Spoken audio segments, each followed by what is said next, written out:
మన ప్రభు అయిన యేసుక్రీస్తు ద్వారా తండ్రి అయిన దేవునికి స్తోత్రం కలుగునుగాక. అందరూ బాగున్నారండి? మంచిది.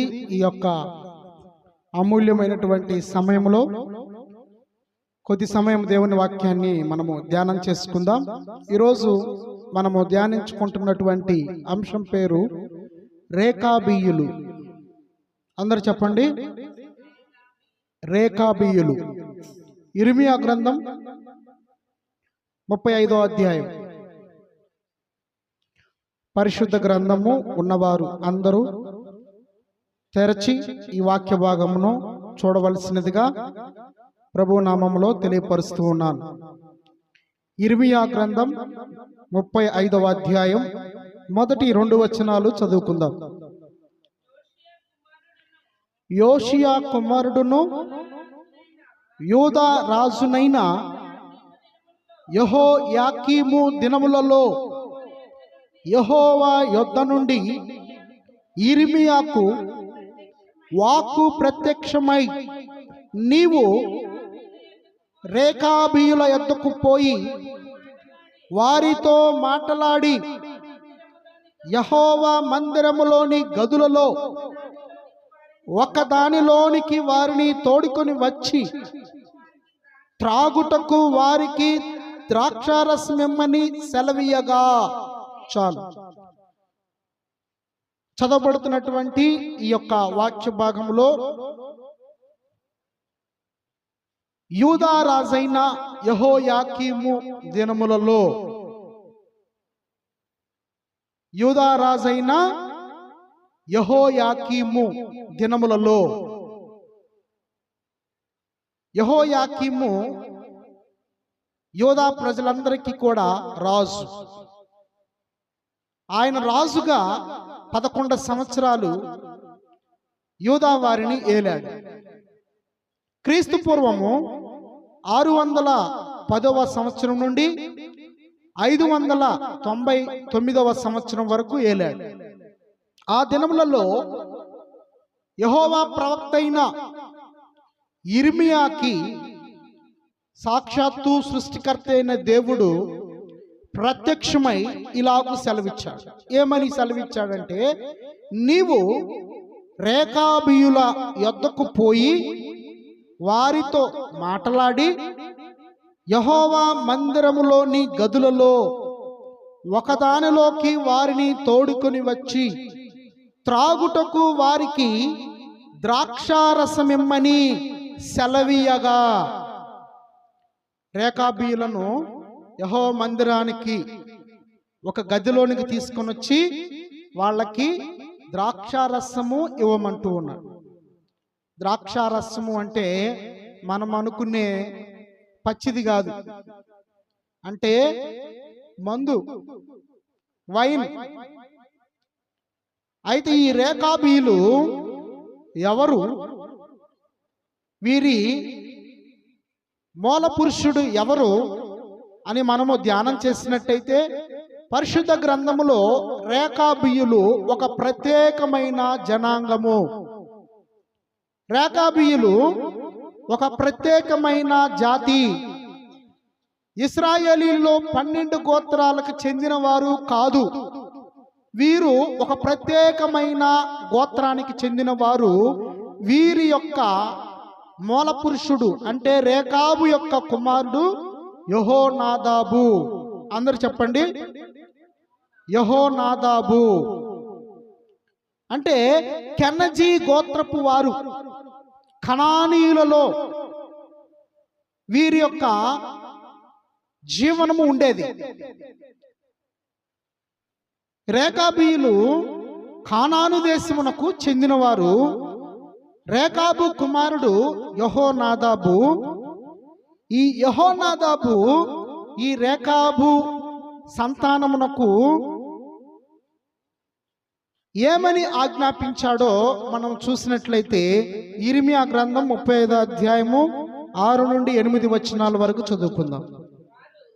వారు మా పితరుడగు రేఖాబు కుమారుడైన యెహోనాదాబు మీరైనను మీ సంతతి వారైనను ఎప్పుడును ద్రాక్షారసము త్రాగకూడదని మాకు ఆజ్ఞాపించెను గనుక మేము ద్రాక్షారసము త్రాగము. మరియు మీరు ఇళ్ళు కట్టుకొనవద్దు, విత్తనములు విత్తవద్దు, ద్రాక్ష తోట నాటవద్దు, అది మీకుంటనే కూడదు. మీరు పరవాసము చేయు దేశములో దీర్ఘాయుష్మంతులగునట్లు మీ దినములన్నీ గుడారములలోనే మీరు నివసింపవలనని అతడు మాకు ఆజ్ఞాపించెను. యెహోనాదాబు రేకాబు యొక్క కుమారుడు. రేకాబు అనేవారు ఒక జాతికి సంబంధించిన ప్రజలు. ఈ యెహోనాదాబు రేకాబు జాతికి సంబంధించిన ప్రజలతో ఏమని చెప్పాడంటే, ఇప్పుడు మనం చదువుకున్న వాటిలో ద్రాక్షారసము త్రాగకూడదు, ఇంకోటి ఇల్లు కట్టుకోకూడదు, మరి ఒకటి విత్తనములు విత్తవద్దు, ద్రాక్ష తోట నాటవద్దు, గుడారములలోనే మీరు నివసింపవలెను. ఇవన్నీ ఆజ్ఞలు యెహోనాదాబు ఇచ్చాడు. వారి సంతానము ఈ ఆజ్ఞల్ని పాటిస్తూ వచ్చారు. ప్రవక్త అయిన ఇర్మియానే ఆ ప్రజలందరితో, ఆ కుటుంబములో ఉన్న వారందరితో, వారి సంతానముతో, వారి యొక్క భార్యలతోనూ, వారి కుమారులతోనూ, వారి కుమార్తెలతోనూ, వారి యొక్క సమస్త కుటుంబములతో ఇర్మియా ఈ ద్రాక్షరసం త్రాగండి అంటే వాళ్ళు ఎవరు త్రాగట్ల. ఎందుకు త్రాగరయ్యా అంటే, రేకాబు కుమారుడైన యెహోనాదాబు ద్రాక్షారసం త్రాగొద్దని చెప్పాడు. ఆయన మా పితరుడు, ఆయన చెప్పిన మాట ప్రకారము మేమింతవరకు కూడా ద్రాక్షారసం త్రాగలేదు అని చెప్పాడు. ఒక మనుష్యుని మాటకు వారు విధేయులయ్యారు. ఒక మనుష్యుని మాటకు విధేయులయ్యి ద్రాక్షారసం మాత్రమే త్రాగటం కాదు, కానీ ఇల్లు కట్టుకోవట్లేదు. ఏం కట్టుకోవట్లేదు? ఇల్లు కట్టుకోవట్లేదు, విత్తనములు విత్తట్లేదు, ద్రాక్ష తోటలు నాటట్లేదు, గుడారాల్లోనే నివసిస్తున్నారు. ఇల్లు కట్టుకోకపోతే ఇంకెక్కడ నివసిస్తారు? గుడారాలు అంటే డేరాలు. ఎక్కడికైనా మనమందరము కూడా యాత్రికులము, ప్రయాణికులమై ఉన్నాము. ఈ భూమి మీద మనము దేనిని కూడా శాశ్వతంగా మనము తీసుకొని పోలేము. ఇక్కడ మనము డబ్బు సంపాదించుకున్నా, పొలము సంపాదించుకున్నా, బంగారం సంపాదించుకున్నా, ఇల్లులు సంపాదించుకున్నా, పోయేటప్పుడు మనము ఏమి తీసుకుని పోము. పరలోకములో మనము దీర్ఘాయుష్మంతులు అవ్వాలి అంటే ఏం చేయమన్నాడు యెహోనాదాబు? గుడారాలలోనే నివసించవలెను అని చెప్పాడు.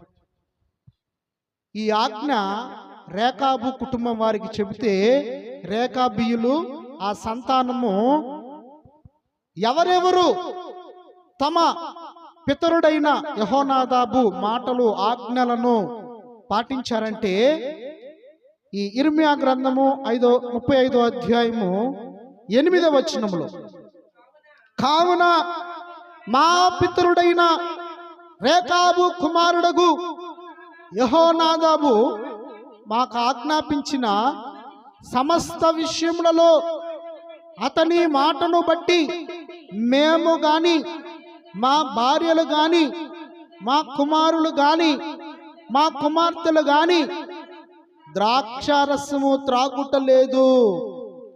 మా తండ్రి అయిన యెహోనాదాబు మాకు ఆజ్ఞాపించిన సమస్తమును బట్టి మేము విధేయులమగునట్లుగా కాపురమునకు ఇండ్లు కట్టుకొనటలేదు, ద్రాక్ష వనములు గాని పొలములు గాని సంపాదించుటలేదు, విత్తనమైనను చల్లుటలేదు, గుడారములలోనే నివసించుచున్నాము. చూడండి, ఒక మనుష్యుని మాటకు విలువనిచ్చి ఈ రేకాబు సంతానములో ఉన్న, కుటుంబములో ఉన్న భార్యలు, కుమారులు, కుమార్తెలు అందరూ కూడా ద్రాక్ష చెట్లను నాటట్లేదు, విత్తనములు విత్తట్లేదు, పొలములు కొనుక్కోవట్లేదు, ఇల్లులు కట్టుకోవట్లేదు, ద్రాక్షారసం త్రాగట్లేదు. వారు గుడారాల్లోనే నివసిస్తున్నారు. ఈ రోజుల్లో గుడారాల్లో నివసిస్తారండి.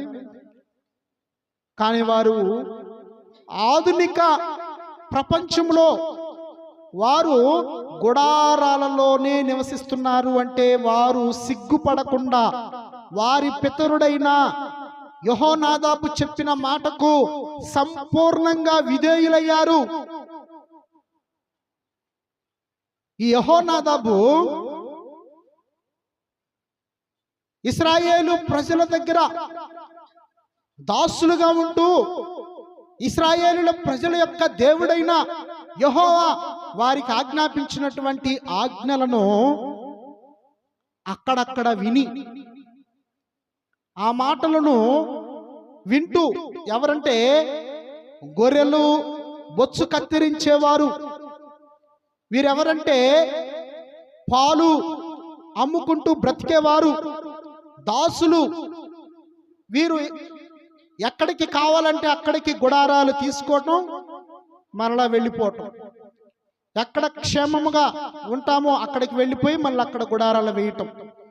కానీ వారి జీవితంలో కూడా ఎప్పుడు ద్రాక్ష రసం వారు త్రాగలేదు. కానీ లోకంలో ఒక మనుష్యుని మాటకు విలువనిచ్చి రేకాబు వారి యొక్క జాతి, వారి యొక్క జనాంగము ద్రాక్షారసం త్రాగటమే మానేశారు. కానీ సృష్టికర్త అయిన దేవుని మాట ఎందరూ అంగీకరిస్తున్నారు. సృష్టికర్త అయిన దేవుడు మనకి ఆజ్ఞాపిస్తూ ఉంటే మనం మాత్రం ఏం చేస్తున్నామంటే లోబడట్లేదు. ఆయన చెప్పిన మాటలకు విధేయులవ్వట్లేదు. ఆయన చెప్పినటువంటి విషయాలను మనము ఈ చెవిని విని ఆ చెవున విడిచిపెట్టేస్తా ఉన్నాం. రేకాబీల సంతానము అందరూ కూడా వారి పితరుడైన యెహోనాదాబు చెప్పిన మాటలు విన్నారు. మూడవ విషయంలో ఆజ్ఞలను గైకొనుటలో వారు చూపినటువంటి వైఖరిని మనం చూద్దాం. ఆజ్ఞల విషయంలో వారు తప్పిపోలేదు. ఇర్మియా గ్రంథం 35వ అధ్యాయం 14వ వచనాన్ని చదువుకుందాం. ద్రాక్షారసము త్రాగవద్దని రేకాబు కుమారుడైన యెహోనాదాబు తన కుమారులకు ఆజ్ఞాపించిన మాటలు స్థిరముగా ఉన్నవి. చూడండి, వాళ్ళ హృదయాల్లో వారు ఆ మాటలను స్థిరముగా దాచుకున్నారు. కానీ మనం మాత్రము శుక్రవారము, ఆదివారము వాక్యం చెబితే దాచుకోం కదా. పోయిన ఆదివారం ఏం వాక్యం చెప్పాడండి పాస్టర్ గారంటే పక్కన వాళ్ళ వైపు చూసుకుంటా ఉంటాం. ఏ వాక్యం చెప్పాడు నాకు గుర్తులేదు. కానీ ఇక్కడ వారి మూల పురుషుడైన యెహోనాదాబు చెప్పిన మాటలు వారు హృదయాల్లో స్థిరంగా ఉంచుకున్నారు. ఎంత గుర్తుందా? పోయిన ఆదివారం ఏ వాక్యం గురించి చెప్పాము? ఏ వాక్యం? కృతజ్ఞతాస్తుతులు చెల్లిస్తున్నారు. ప్రతిరోజు మనము పని బాటలలో కృతజ్ఞతలు చెబుతున్నామా? కృతజ్ఞతాస్తుతులు చెల్లించాలి. అయితే ఇక్కడ మనము గమనిస్తే వారి హృదయంలో ఎవరి మాటలు స్థిరంగా ఉన్నాయి? రేకాబీల కుమారుడైన యెహోనాదాబు మాటలు స్థిరంగా ఉన్నాయి. ఆ తర్వాత నేటి వరకు తమ పితరుని ఆజ్ఞకు విధేయులై వారు ద్రాక్షారసము త్రాగకున్నారు. దేవునికి ఒకసారి అందరం స్తోత్రాలు తెలియపరుచుదాం. హల్లెలూయా. నేటి వరకు తమ పితరుని ఆజ్ఞకు విధేయులయ్యారు. ద్రాక్షరసం త్రాగటము వారు మానివేశారు. త్రాగట్లేదు. ఆజ్ఞకి విధేయులవ్వాలి. మనకు కూడా మన యొక్క రక్షకుడు మన ప్రభువు వాగ్దానం ఇచ్చాడు. ఏమని వాగ్దానం ఇచ్చాడు? నీ దేవుడైన యెహోవాను నీ పూర్ణ హృదయముతోనూ, నీ పూర్ణ ఆత్మతోనూ, నీ పూర్ణ బలముతోనూ, నీ పూర్ణ వివేకముతో నీ దేవుడైన యెహోవాను నీవు ఆరాధింపవలెను. తర్వాత రెండవ ఆజ్ఞ, నిన్ను వలె నీ పొరుగువానిని ప్రేమింపవలెను. ఆజ్ఞలకు విధేయులవ్వాలి. మనము దేనికి విధేయులవ్వాలి? ఆజ్ఞలకు విధేయులవ్వాలి. రేకాబు కుమారుడైన యెహోనాదాబు యొక్క మాటలకు రేకాబు సంతానం అందరూ కూడా విధేయులయ్యి నేటి వరకు ద్రాక్షారసము త్రాగకుండా ఉన్నారు. అంటే వారి హృదయంలో స్థిరంగా మాటలు పెట్టుకున్నారు. వారు ఆ ఆజ్ఞలకు విధేయులయ్యారు. ఇంకా ఆజ్ఞలను నెరవేర్చువారిగా ఉన్నారు. 16వ వచనం, రేకాబు కుమారుడైన యెహోనాదాబు కుమారులు తమ తండ్రి తమకిచ్చిన ఆజ్ఞను నెరవేర్చిరి. చాలు. ఏం చేశారు? తమ తండ్రి తమకిచ్చిన ఆజ్ఞలను నెరవేర్చారు. రేకాబు సంతానం ఆజ్ఞలను మనము నెరవేర్చాలి. ఏం చేయాలి? నెరవేర్చాలి. 18వ వచనం, మరియు యిర్మీయా రేకాబీలను చూచి ఇట్లనెను, ఇశ్రాయేలు దేవుడును సైన్యములకు అధిపతియును యెహోవా ఇలాగు సెలవిచ్చుచున్నాడు, మీరు మీ తండ్రి అయిన యెహోనాదాబు ఆజ్ఞకు విధేయులై అతని విధులన్నిటినీ గైకొని అతడు మీకు ఆజ్ఞాపించిన సమస్తమును అనుసరించుచున్నారు. చాలు. రేకాబీల యొక్క సంతానము వారి మూల పురుషుడు వారి పితరుడైన యెహోనాదాబు యొక్క ఆజ్ఞలకు విధేయులై విధులను వారు అనుసరించుచు ఉన్నారు. ఇంతకీ యెహోనాదాబు ఏమేం చెప్పాడండి? ఒకసారి గుర్తు చేయండి. ఏం చెప్పాడు? ద్రాక్షారసం త్రాగకూడదు, విత్తనములు విత్తవద్దు, ఇళ్ళు కట్టుకొనవద్దు, ద్రాక్ష తోట నాటవద్దు, గుడారములలోనే నివసించవలెను. ఈ మాటలు చెప్పాడు యెహోనాదాబు. యెహోనాదాబు మాటలు దేవునికి చాలా ఇష్టంగా ఉన్నాయి. ఎందుకు ఇష్టంగా ఉన్నాయో తెలుసా? యెహోనాదాబు మాటలకి ఒక మనిషి మాటకు విలువిచ్చి వాళ్ళ జాతి అంతా కూడా విధేయులుగా జీవించారు. మాటకి విలువయ్యాలి. దేవుడు అంటున్నాడు, బలులు అర్పించటం కాదు, దేవునికి నువ్వు కానుకలు ఇవ్వటం కాదు, దేవుని దగ్గరకు నువ్వు క్రొవ్విన ఎడ్లను తీసుకొని రావటం కాదు. అన్నిటికంటే ఆయనకి ఇష్టమైంది ఏంటంటే నువ్వు మాట వినాలి. ఏం చేయాలి? మాట వినుట శ్రేష్టము. దేవునికి ఎవరైతే చెప్పినది మాట వింటే వాళ్ళంటే ఇష్టం దేవునికి. కనుక రేకాబు కుమారుడైన యెహోనాదాబు అనే ఒక మనుష్యుడు చెప్పిన మాటకే తరతరాలు ఎంత విలువ ఇస్తా ఉంటే రేకాబీయులు, మరి దేవుడు అంటున్నాడు, నేను మీకు ఇచ్చినటువంటి ఆజ్ఞలను మీరు ఎంత గౌరవిస్తున్నారు? నేను పెద్దల కడనే లేచి నేను మీ దగ్గరకు వస్తుంటే నా యొక్క మాటలు మీరు వింటున్నారా? నా ప్రవక్తల్ని, నా సేవకుల్ని నేను మీ దగ్గరకు పంపిస్తూ ఉంటే మీరు నా మాటలు వింటున్నారా? ఆజ్ఞలను విధేయులవుతున్నారా? ఆజ్ఞల్ని అనుసరిస్తున్నారా? ఆజ్ఞల్ని గైకొంటున్నారా అని దేవుని యొక్క ఆవేదనను తెలియపరుస్తా ఉన్నాడు. దేవుడు ఈనాడు మనతో మాట్లాడుచున్న మాటలు ఏమిటంటే, ఆయన కుమారుడైన యేసు క్రీస్తు వారి యొక్క మాటలను మనము ఎంత విలువ ఇస్తా ఉన్నామో ఒకసారి మనల్ని పరిశీలన చేసుకోవాలి. అపోస్తల కార్యములు 3వ అధ్యాయము 22వ వచనాన్ని మనము చదువుకుందాం. మోషే ఇట్లనెను, ప్రభు అయిన దేవుడు నా వంటి ఒక ప్రవక్తను మీ సహోదరుల నుండి మీ కొరకు పుట్టించును. ఆయన మీతో ఏమి చెప్పినను అన్ని విషయములలో మీరు ఆయన మాట వినవలెను. సాక్షాత్తు దేవాది దేవుడే మోషే ప్రవక్త ద్వారా పలికిస్తున్నటువంటి మాట. నా వంటి ఒక ప్రవక్తను నేను మీ కొరకు పంపిస్తున్నాను. ఆయన మీతో ఏమైతే చెబుతాడో వాటి ప్రకారము మీరు నడుచుకోవాలి అని ఆయన రూఢిగా చెప్పుచూ ఉన్నాడు.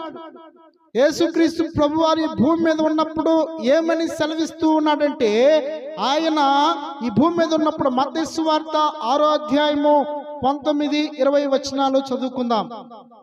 భూమి మీద మీ కొరకు ధనమును కూర్చుకొనవద్దు, ఇక్కడ చిమ్మెటయు తుప్పును తినివేయును, దొంగలు కన్నము వేసి దొంగిలెదరు. పరలోకమందు మీ కొరకు ధనమును కూర్చుకొనుడి, అచ్చట చిమ్మెట అయినను తుప్పైనను దాని తినివేయదు, దొంగలు కన్నము వేసి దొంగిలరు. యేసుక్రీస్తు ప్రభువారు ఏమి చెబుతూ ఉన్నాడు? ఇక లోకములో ఉన్నప్పుడు మీరు భూమి మీద ధనమును కూర్చుకొనవద్దు, ఇక్కడ చిమ్మెటను తుప్పును తినివేయును, దొంగలు కన్నము వేసి దొంగిలెదరు. మరి ఎక్కడ మన ధనాన్ని కూర్చుకోమంటూ ఉన్నాడంటే, పరలోకమందు మీరు ధనమును కూర్చుకొనండి, అక్కడ చిమ్మెట అయినను తుప్పైనను తినివేయదు, దొంగలు కన్నము వేసి దొంగిలించలేరు అని దేవుని వాక్యము సెలవిస్తా ఉంది. మనం పరలోకంలో ఎలా ధనం దాచుకోవాలి అంటే, దేవుని యొక్క స్వార్థ పని నిమిత్తమై, దేవుని యొక్క స్వార్థ కొరకై మనము ఖర్చు చేసే ప్రతి రూపాయి కూడా పరలోకములో ధనాన్ని సమకూరుస్తా ఉంది మనకి. మనము దేవుని యొక్క సేవకులకు, దేవుని యొక్క పరిచర్యకు, దేవుని యొక్క సంఘానికి ఇస్తూ ఉన్నాము అంటే అది ఒక వ్యక్తికి ఇచ్చినట్లుగా కాదు, ఒక సంఘానికి ఇచ్చినట్లుగా కాదు, కానీ పరలోకములో మన కొరకు ధనాన్ని కూర్చుకున్నట్లుగా లేఖనముల ద్వారా మనము గ్రహించాలి. ఇంకా ప్రభు అంటూ ఉన్నాడు, మీరు లేచి రేయి మొదటి చామున మీ పసిబిడ్డల కోసం మీరు చేతులెత్తి నీళ్లు కుమ్మరించినట్లుగా మీ హృదయాలు కుమ్మరించండి అని యేసయ్య చెప్తూ ఉంటే, మనం మాత్రము విధేయులమవుతున్నామా? అవట్ల, ప్రార్థనే చేయట్ల. ఒక మనుష్యుని మాట విని రేకాబు జాతి తరతరాలు ఏం చేశారు? ద్రాక్ష రసం త్రాగలేదు, ఇళ్ళు కట్టుకోవట్లేదు, పొలము నాటుకోవట్లేదు, తోటలు వేసుకోవట్లేదు, డేరాల్లోనే ఉంటున్నారు. కానీ దేవుడు చెప్పిన మాట మనం మాత్రము చెబుతా ఉంటాడులే దేవుడు, మనం చేసేది మనం చేయాలే అన్న భావన కదా. ఉదయాన్నే మాత్రం మనము ప్రార్థన మన పసిబిడ్డల కోసం చేయం. మన కడుపును పెట్టిన బిడ్డలను ప్రార్థనలోని కూర్చోబెట్టడానికి తీసుకురాలేము. మనము మన యొక్క బిడ్డలకి క్రమశిక్షణను మనము నేర్పించి వారికి కూడా ప్రార్థన చేయటం నేర్పించాలి. బిడ్డలకి ఏమి నేర్పించాలి? ప్రార్థన చేయటం. మనకి వారి కోసము ఆస్తులు సంపాదించి పెట్టని అవసరం లేదు, వారి కోసము మీరు ఇళ్ళు కట్టించాల్సిన పని లేదు, పొలాలు కొనిపించాల్సిన పని లేదు. వారికి ప్రార్థన చేయటం నేర్పిస్తే చాలు. ఏం చేయటం? ప్రార్థన చేయటం నేర్పిస్తే చాలు. దేవుడు చూసుకుంటాడు.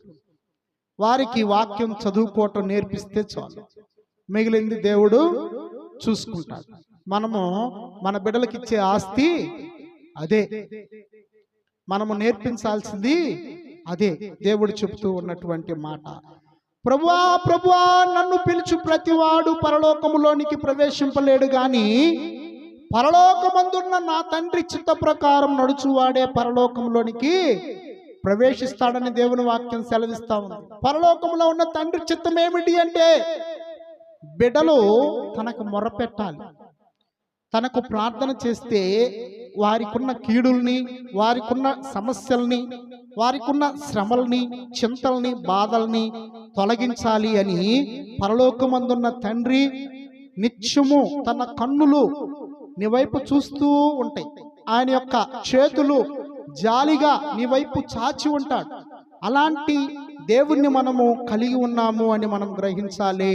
మనమందరము కూడా ఎలాంటి వారము అంటే సాక్షాత్తు సృష్టికర్త అయిన దేవుని యొక్క బిడ్డలం, కుమారులము, కుమార్తెలము, ఏర్పరచబడిన వంశం, రాజులైన యాజక సమూహం, మనము పరిశుద్ధ జనము, దేవుని సొత్తైన ప్రజలము, ప్రత్యేకించబడినటువంటి జనాంగము మనము. యేసయ్య ఏమన్నాడంటే సిలువ మీద శ్రమపడుతూ ఆయన్ని కొరడాలతో కొట్టి ఒళ్ళంతా గాయపరిచి ఆ రక్తపు మడుగులో ఆ సిలువను మోసుకుంటూ వెళుతూ ఆ యెరూషలేము వీధుల్లో నడుస్తూ ఉన్నప్పుడు అక్కడ ఉన్న స్త్రీలందరూ కూడా యేసయ్యా యేసయ్యా అని ఏడుస్తూ ఉంటే యేసయ్య అన్నాడు, యెరూషలేము కుమార్తెలారా, నా కొరకు కాదు, మీ కొరకు, మీ యొక్క బిడ్డల కొరకు ఏడవండి అని చెబుతూ ఉన్నాడు. మన బిడ్డల కోసము, వారి క్షేమం కోసము, వారి మంచి భవిష్యత్తు కోసం మనం ఏడవాలి. యేసయ్య కోసం కాదు మనం ఏడాల్సింది. యేసయ్య సృష్టికర్త. ఆయన పరలోకములో తండ్రి కుడిపార్శ్వమున ఆసీనుడై ఉన్నాడు. ఆయన నిత్యము నీ కొరకు నా కొరకు ఆయన విజ్ఞాపన చేయించి ఉన్నాడు. ఆయన నీ కొరకు నా కొరకు ఆయన నిత్య జీవాన్ని, పరలోకములో ఆ నిత్య స్వాస్థ్యాన్ని ఇవ్వటానికి సిద్ధంగా ఉన్నాడు. కానీ మనము సిద్ధంగా ఉండాలి. మనం ఏం చేయాలి? ఎప్పుడు యేసయ్య పిలిస్తే అప్పుడు తట్టా బుట్ట సర్దుకుని వెళ్ళటానికి సిద్ధంగా ఉండాలి. అందుకే యెహోనాదాబు చెప్పినటువంటి మాటలు ఏంటి? మీరు గుడారాల్లోనే నివసించండి. ఎక్కడ నివసించాలి? గుడారాల్లో, డేరాల్లో నివసించాలి. అంతేకాని మీరు శాశ్వతంగా ఈ భూమి మీద మాత్రం మీరు ఉండరు అని హెచ్చరిక మాటలతో యెహోనాదాబు చెబుతున్నాడు. రేకాబీలు వంటి వారు దేవునికి కావాలి. దేవునికి ఎలాంటి వారు కావాలి? రేకాబీలు వంటి వారు. అందుకే సదాకాలము రేకాబీలు నా సన్నిధిలో నిలుస్తారు అని దేవాది దేవుడు సెలవిస్తూ ఉన్నాడు. ఇర్మియా గ్రంథం 35వ అధ్యాయము 19వ వచనంలో ఆ మాట వ్రాయబడి ఉంది. ఒకసారి చదువుకుందాం.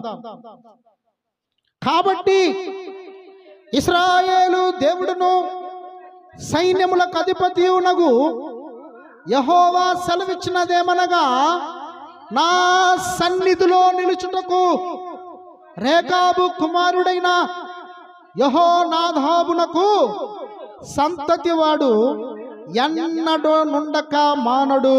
దేవుడు ఏమని వాగ్దానం చేశాడంటే, నా సన్నిధిలో నిలుస్తారని రేకాబీయుల యొక్క మూల పితరుడగు యెహోనాదాబు యొక్క సంతతిని ఆశీర్వదిస్తా ఉన్నాడు. ఒక మనిషి మాట విని అంతగా విధేయులైనటువంటి ఆ రేకాబు సంతానము వంటి వారిని చూసి బుద్ధి తెచ్చుకోండి. యోధా వారులారా, ఇశ్రాయేలు వారులారా, సంగమా, క్రైస్తవ జనాంగమా, అందరూ కూడా బుద్ధి తెచ్చుకునండి.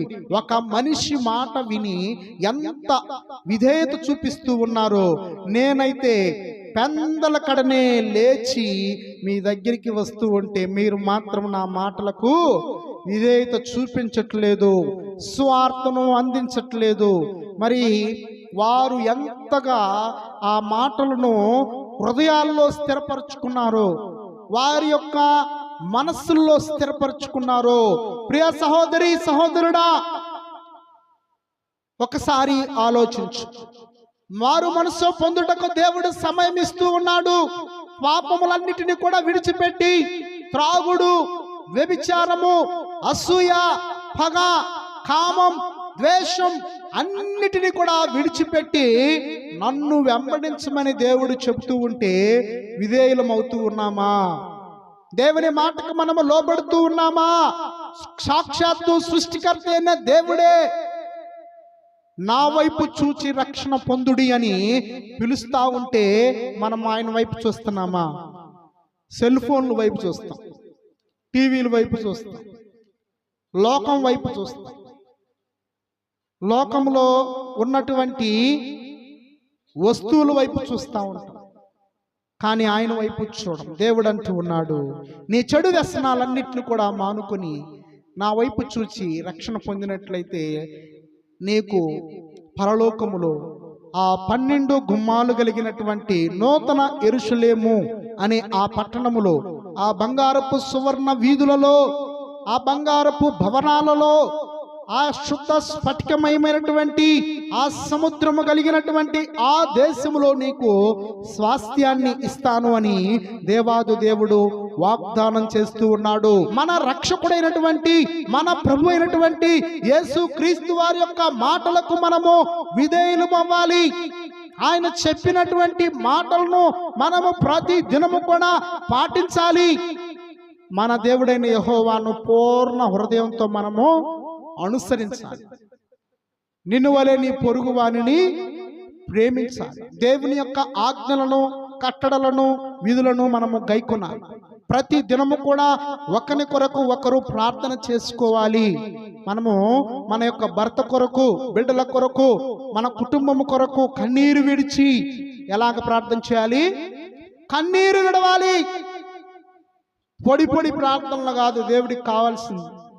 దేవుడికి కావాల్సింది హృదయములో స్థిరమైనటువంటి విశ్వాసము, హృదయములో బలమైనటువంటి విశ్వాసము, కన్నీటి ప్రార్థన ప్రవాహము, రోదించే హృదయము దేవునికి కావాలి.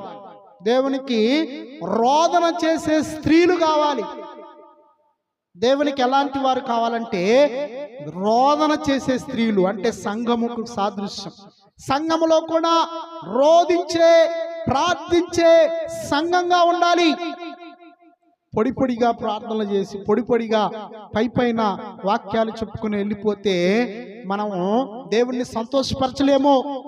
దేవుని యొక్క ఆజ్ఞలను పాటించినట్లుగా కాదు. మనము రోదనతో, కన్నీళ్లతో బ్రతిమిలాడాలి.